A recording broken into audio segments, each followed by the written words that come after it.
Okay, so ang ano sa burner, gasol. Pag pag mahina ang daloy ng gasol, ito lang ang ano niya. Tanggalin niyo itong tornilyo dito, tapos tanggalin niyo yung ito.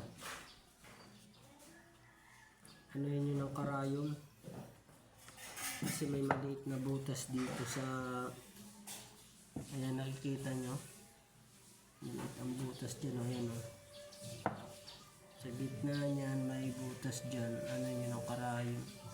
Tapos ianinag nyo sa liwanag kung may butas na.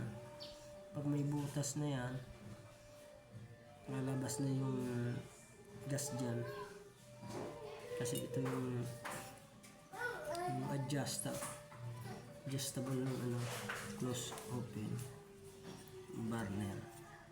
Ayan, dali lang siya. Ang galing nyo lang tornilyo dito. Kakabit ko na to kasi okay na ito eh. Okay na. Kabit na natin. Wala na pala ngayon tornilyo dito. Wala na dito. Ito na sir, okay na? Okay na ito, test nyo na.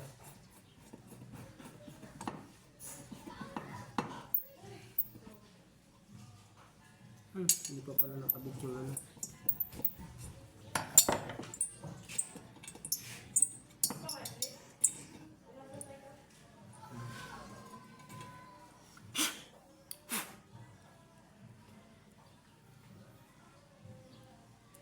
Ito ay, na-plies ko din yan. Itong pantanggal ng plies kay alumnus.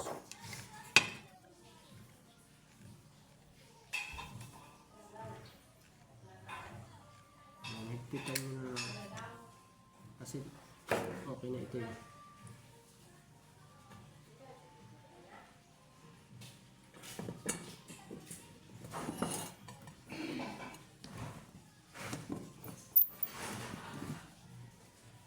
Dati na pala itong repair.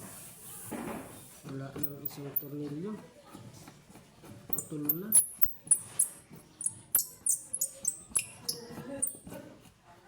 Ito na guys. Nahigpitan na lang na.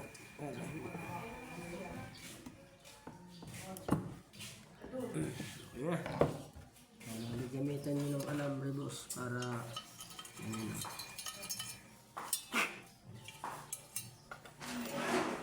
okay na ito boss. Subukan na natin. Ha? Okay na? Tingnan natin. Dalawaan na repair ko eh. Ayan na.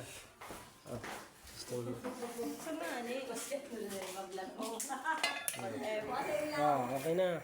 Ako sa na ba ka? Ayan na sir, okay. Okay na, mga lodi.